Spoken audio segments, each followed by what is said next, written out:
ay dahil mga taga-kaliwa, ibig patumbahin, pabagsakin ng gobyerno, ay gumagawa talaga ng lahat ng uri ng hakbang upang durugin siya, patigilin ang kanyang war on drugs ng mga panahon na yon. At ngayon naman, ay tinutuloy nila yan sapagkat isa siyang malaking impluensya pa rin sa politika sa ating bansa. At ang palagay nila, ito ay malaking tulong kay Inday Sara pag ito'y tumakbo ng Vice Presidente. Kaya nakatarget sila, tinatarget nila yung mag-amang yan. Yan naman talaga ang katotohanan. Sinasabi, hindi daw pwedeng ihambing dahil wala naman daw notice of disallowance, wala naman daw gastos. Sino ba nagsabing walang gastos ang Office of the President? Ang Office of the President talagang pag gumastos yan para sa proteksyon ng seguridad ng bansa, talagang napakalaki. Yun namang notice of disallowance na inilalabas ng COA. Sabihin nyo sa akin, meron na ba sa kasaysayan mula nung naitayo ang COA na nagbigay ng notice of disallowance sa presidente ng bansa? Wala. Nagkaroon lang yun ng notice of disallowance sa vice presidente.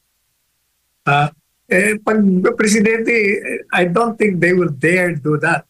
Isa pa, alam niyo yung confidential funds, paulit-ulit na nating sinasabi.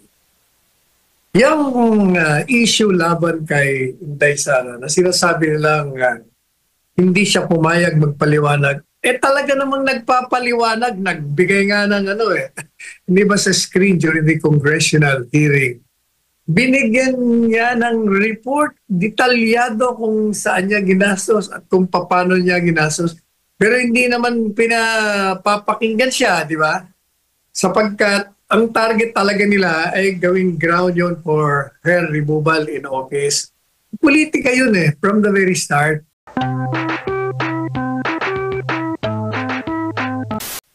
Kalokohan yung sinasabi na pag binigyan mo ng release temporarily ang Pangulong Duterte, ay manganganib ang buhay ng mga testigo.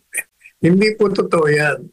Kasi sabi daw, Pangulong Duterte daw, dahil naging presidente ng bansa, malakas pa ang impluensya at maaaring gumawa ng mga hakbangin na manganganib ang buhay ng mga testigo. Teka muna. Nung presidente nga siya ng bansa, nasa kanya lahat ang kapangyarihan, ang kagamitan, lahat ng resources. Dinidemanda na siya nun sa ICC. Wala nga siyang ginawa. Pinabayaan niya lahat ng mga nagdidemanda sa kanya. Ngayon pa, kung noon kaya-kaya niyang gawin, ba't di niya ginawa? Ibig sabihin, kasi nga, malinis ang kanyang konsyensya. Alam niya na ito'y politika. Alam niya na ang mga taong ito ay dahil mga taga-kaliwa, ibig patumbahin, pabagsakin ng gobyerno, ay gumagawa talaga ng lahat ng uri ng hakbang upang durugin siya, patigilin ang kanyang war on drugs ng mga panahon na yon. At ngayon naman, tinutuloy nila yan sapagkat isa siyang malaking impluensya pa rin sa politika sa ating bansa. At ang palagay nila, ito ay malaking tulong kay Inday Sara pag ito'y tumakbo ng Vice Presidente. Kaya nakatarget sila, tinatarget nila yung mag-amang yan. Yan naman talaga ang katotohanan. Ang tanong ko dyan, nawa ni Maranta na tinatanggal. Meron ka bang alam? According po sa report sa Attorney Sal, kusa po siyang umalis dahil po, or umalis sa pwesto dahil sa health reasons. Yun din po ang nasabi ni Vice Mayor Baste. Kusa siya umalis, hindi siya inalis? We have to, i-verify natin yan, Attorney Sal. Pero tungkol dyan, regardless kung umalis siya or pinaalis sa Attorney Sal, ano po ang sa tingin nyo ang dahilan kung may bahid ba ng politika, kanyang pag-alis sa pwesto o kaya hindi siya, sa tingin niya ay parang walang parang patutunguhan siguro yung kanyang pag pananatili sa pwesto, kung if that is the case, attorney. Pero mas interesting kung ano ang ginawa ni Colonel Marantan noong panahon ng assault dyan sa KOJC. Bilang chief of police mo, may nagawa ba siya doon? O sumama rin siya sa assault? Wala siyang nagawa, napigilan. Yan ang gusto kong malaman. Dahil kung wala naman siyang nagawa noon, hindi. Umalis na nga siya. Wala naman pala siyang magagawa. Hindi niya mapairal. Hindi niya mabigyan ng proteksyon. Yung mga taga Davao, nung panahon ng illegal, ang pagsalakay sa KOJC compound at pagsira sa sagradong lugar at pananakit sa mga miyembro nito. Unang-una, yung tama o hindi ang hingi o pagtanggap ng 300 million. That assumes na nangyari nga yun. Pero batay sa report, yan sa kanilang mga salita, walang ginawang pagsuhol si George Garcia. Ako naniniwala doon. Batay doon sa mismong kwento. Dahil ang tanong niya, ilan ba population? So much. Sabi niya, kailangan mo ng 300 million. That is not a bribe. Yun ay sinasabi niya, kailangan mo ng 300 million para manalo ka. Kailangan mong ganong kalaking halaga. Sapagkat alam naman natin, pag may halalan sa distrito, talagang kailangan mo dyan magbuhos ka ng ayuda sa mga butante. Yan ang naging kalakaran. Wala siyang inihinging 300 million pesos. Sinasabi niya, yan ang kailangan mo para manalo ka. Pareho din pag senador ka, kailangan daw bilyon. Kung ganun lang, but it doesn't mean na humihingi siya ng 300 million, kalokohan yun. Ayun. At least, siguro may hindi pagkakaintindihan sa bawat panig. Pero anyway, hopefully Yan ginagawa lang nilang dahilan niya para siraan si George Garcia. Masyadong kailangan mo ng 300 million. Hindi naman sinabi, bigyan ako ng 300 million. Unang-una, hindi niya gagawin yun. Masyado nung, parang ewan ko ba, mga tao ito, hindi ko magamit ang sentido común. Sinasabi, hindi daw pwedeng ihambing dahil wala naman daw notice of disallowance, wala naman daw gastos. Sino ba nagsabing walang gastos ang Office of the President? Yung Office of the President talagang pag gumastos yan para sa proteksyon ng seguridad ng bansa, talagang napakalaki. Yun namang notice of disallowance na inilalabas ng COA. Sabihin niyo sa akin, meron na ba sa kasaysayan mula nung naitayo ang COA na nagbigay ng notice of disallowance sa presidente ng bansa? Wala. Nagkaroon lang yun ng notice of disallowance sa vice presidente. Pag presidente, I don't think they will dare do that. Isa pa, alam niyo yung confidential funds, paulit-ulit na nating sinasabi. Yung issue laban kay Inday Sara na sinasabi nilang hindi siya pumayag magpaliwanag, talaga namang nagpapaliwanag, nagbigay nga ng hindi ba sa screen during the congressional hearing, binigyan niya ng report, detalyado kung saan niya ginastos at kung paano niya ginastos. Pero hindi naman pinapapakinggan siya, di ba? Sapagkat ang target talaga nila ay gawing ground yun for her removal in office. Politika yun from the very start. Alam naman natin na as NTF chairman, kailangan niya ng pondo para labanan ang mga komunista, mga terorista, kasama na yung mga imbuelto sa krimen at sa illegal drug trade. Kasama lahat yun. At kaya nga siya humingi at ibinigay naman ng presidente ng bansa dahil naniniwala ang presidente na kailangan talaga ng confidential funds.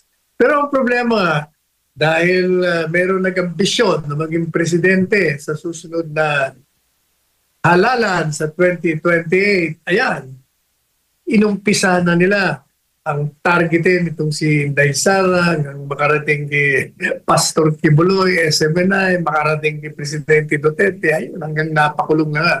Yun talagang goal. At akala siguro nila, magsasucceed sila. pinatunayan ng taong bayan na hindi ubra yun.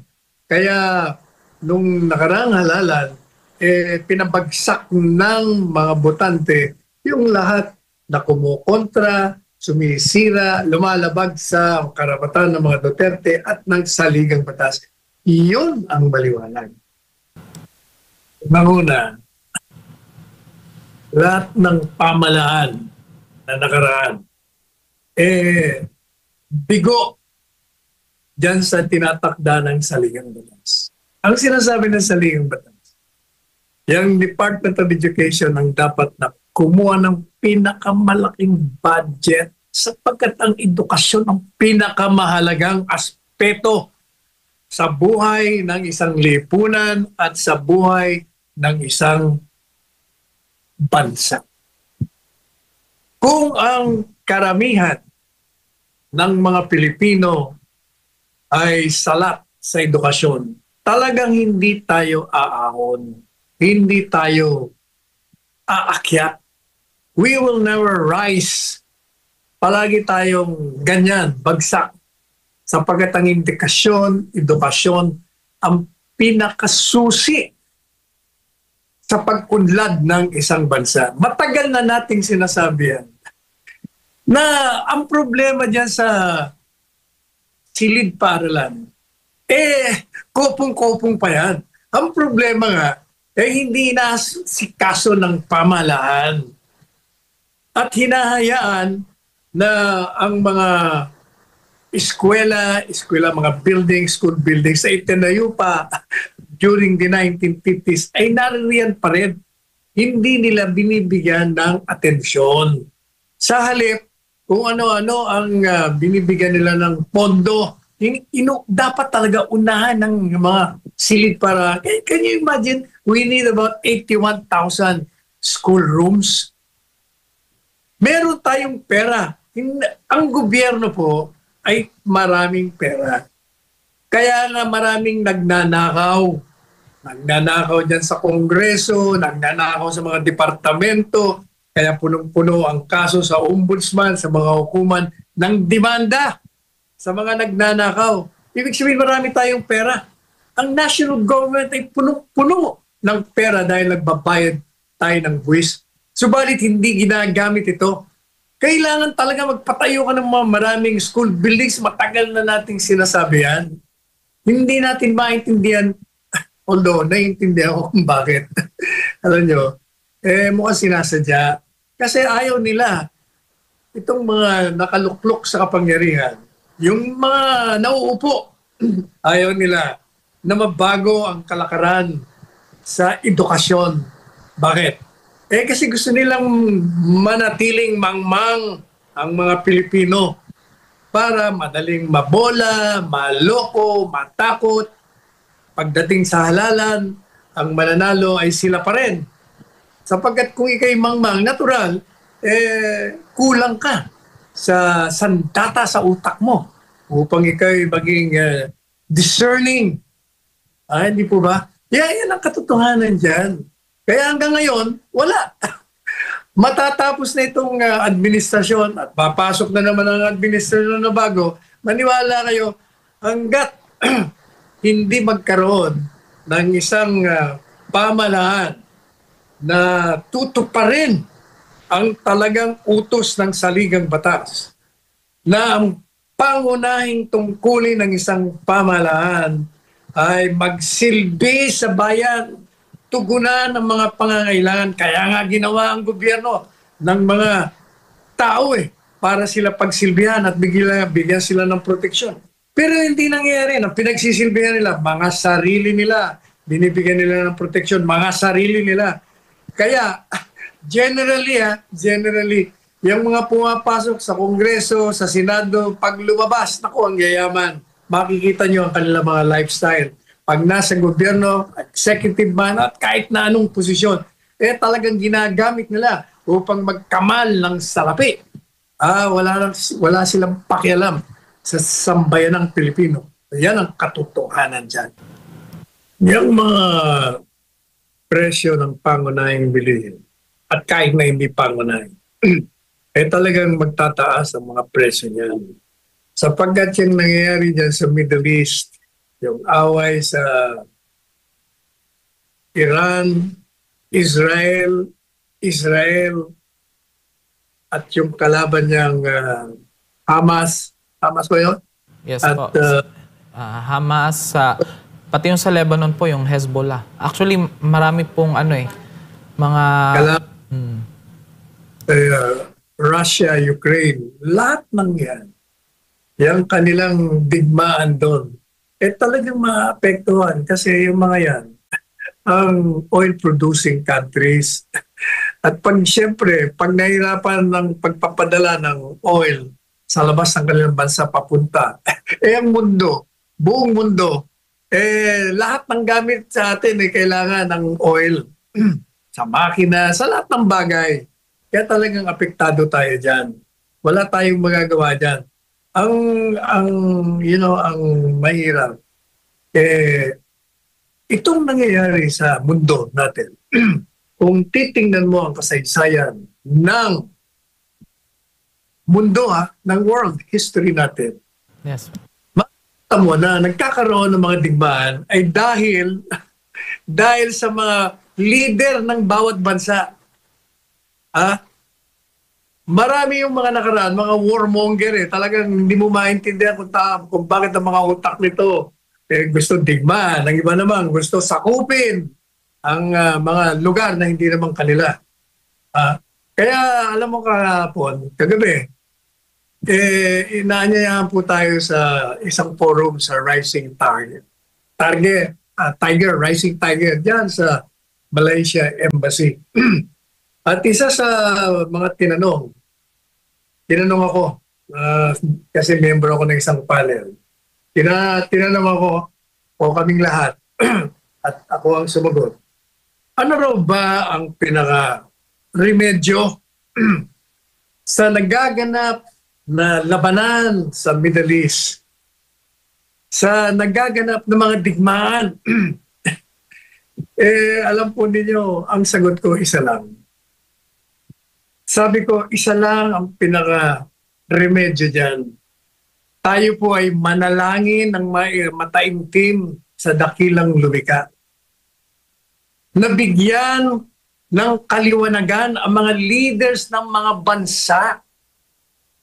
Bigyan po sila ng enlightenment na sila ang lumilikha ng pagsira dito sa planetang lupa. Dahil sa kanilang mga desisyon, nakakalimutan nila, sabi ko, isa lang talaga ang kulang kung bakit tayo nagkakaganyan. Kulang tayo, wala. Hindi lang kulang, nawala na. Yung pag-ibig, love. Alam nyo, di ba? Baka bata pa tayo, tinuturuan na tayo. Ano mang reliyon? Love is God, God is love. Pag yan po ay nanahanan sa puso ng sino mang nilalang, maniwala kayo, lahat ng kabutihang asal ay lalabas. Hindi tayo magkakaroon ng giyera, hindi tayo magkakaroon ng away, hindi tayo magkakaroon ng pagsasakop, hindi tayo magiging malupit sa kapwa natin. Kaya yung mga leader ng bansa, can you imagine, pag si Trump ay nagdesisyon, nabombahin na ang Iran, ay tuloy-tuloy na yan. Ito namang Iran, si Khomeini, hindi, kasi binigay siya, surrender unconditionally. Sabi naman ng supreme leader ng Iran, hindi kami susurrender. Let the battle begin. Biro niya yan. Talagang itong mga leaders natin, sila ang may hawak ng distraction dito sa ating lupa. Kaya meron ako nabasa. Mukhang ito daw nasa Biblia. Mukhang mangyayari ito. Mawawala ang Iran, mapupulbos ang Iran. Grabe, talagang mukhang parating tayo kung gano'n. Kaya, alam nyo, maniwala kayo hindi. Kasama sa dasal ko yan gabi-gabi na ma-enlighten ang mga leaders ng mundo at nandito sa ating bansa para matigil na yan, magkaroon na tayo ng kapayapaan. magkaroon talaga, mahala na lang tayong lahat. Kasi kung tayo ay titingnan natin po na ang nilikha ng dakilang may kapal ay ibinigay sa ating lahat upang pakinabangan nating lahat na dapat tayo'y magmahalan bilang mga kapwa nila lang. Hindi ho tayo magkakaganyan. Pag-ibig talaga ang kailangan natin. Kaya maging sama niyo sa dasal yung gabi-gabi. Sana maliwanagan, ma-enlighten itong mga leaders ng mundo at tigilan na nila ang pagsira at pagpatay dito sa ating planetang lupa. Ayan. Pag-ibig lang talaga ang susi ng lahat, Attorney Sal. Samantala, balik lang po tayo konti sa issue ng COMELEC dahil kamakailan lang ay kinansela ng Commission on Elections ang proklamasyon ni Luis Joey Chua Uy bilang kinatawan ng ika-6 na distrito ng Maynila dahil sa issue umano ng kanyang pagiging natural-born Filipino citizen. So, sa resolusyong inilabas noong Hunyo 18 ay dineklara ng COMELEC 2nd Division si Abante bilang tunay na halal na kinatawan ng distrito matapos tanggapin ang kanyang petisyon laban kay Uy. Tinanggihan ng COMELEC ang depensa ni Uy na ang pagiging natural born ng kanyang ina at ang kanyang matagal na paglilingkod sa gobyerno ay sapat upang maituring siyang natural born citizen. Giit pa ng COMELEC, hindi ito makakalampas sa itinakdang constitutional na requirement. Ano sa tingin niyo po, Attorney Sal, at lalo na sa mga sumuporta, bumoto doon sa nanalong kongresista? Your reaction po? Napanood ko yan si Abante, Congressman Abante, sa isang panayam. Kaya pala lakas ng loob niya, sabi niya, makakabalik ako sa Kongreso. Ayun pala, meron na siyang inside information tungkol dyan. Meron pala, hindi ko alam yun na meron palang disqualification case kaugnay sa pagka-natural born citizen ng kanyang kalaban na si Mr. Uy ba yun? Chua Uy. Apa. Ngayon, yung disqualification na yan, hindi pa naman yan ay final. So, pwede siya mag-file ang motion for reconsideration, mag-appeal sa mataas na hukuman at malalaman natin kung ano ang talagang magiging desisyon. Kapag ang hukuman lang naman makakapagsabi kung totoong disqualified siya. Ang problema rin naman nakikita ko dyan, kung noon pa pala final yung disqualification niya, bago pa mag-halalan, dapat kasi noon pa binigyan na ng desisyon yan. Para kung talagang disqualified, hindi na tumakbo yan. At nagkaroon ng pagkakataon yung iba, nalabanan naman yung nakaupong kongresista. Hindi yung nagkaroon ng halalan, ang taong bayan ayaw na rin sa nakaupo. Ngayon, dahil sa teknikalidad, dahil hindi raw qualified, kung hindi nga qualified, pag sinabi ng korte, can you imagine, yung ayaw ng tao, papaupuin mo na naman. O, yun ang problema. Kung may mali, hindi ba sabi ko na sa inyo, pag pinainutusan kayo ng illegal, ang arestuin nyo yung nag-uutos sa inyo. Ganun lang kasimple yun. Gawin nyo yung trabaho nyo, yung sinumpaan nyo, na kayo magpapatupad ng batas kahit na sino ang involved. Yun naman doon sa pulis na inaresto. Ang problema naman kasi yata doon, yung mga pahayag niya, bordering to sedition. Hindi naman po pwede yun. Dahil meron tayong tinatawag na libel laws. Meron tayong mga krimen na pag ikaw'y manghikayat ng pag-imagsik laban sa gobyerno, talagang hindi-demanda ka. Kaya palagi sinasabi natin, there are many ways to kill a cat. There are many ways to express your dissent and protest. Hindi mo kailangan mura dito, mura doon, insulto rito, insulto doon. Hindi po pwede yun. Kailangan yung matalinong pamamaraan, mapayapang pamamaraan. Suwabe lang, pero kung baga sa scalpel ng doktor, naku, ang tindi, napakatalim, sharp. Ganon dapat. Ang problema, marami kasi ang akala nila madadaan sa mga pananalitang bastos, mga salitang nangikayat ng karahasan. Hindi naman ako. Kaya nga tayo nasa demokratiko eh.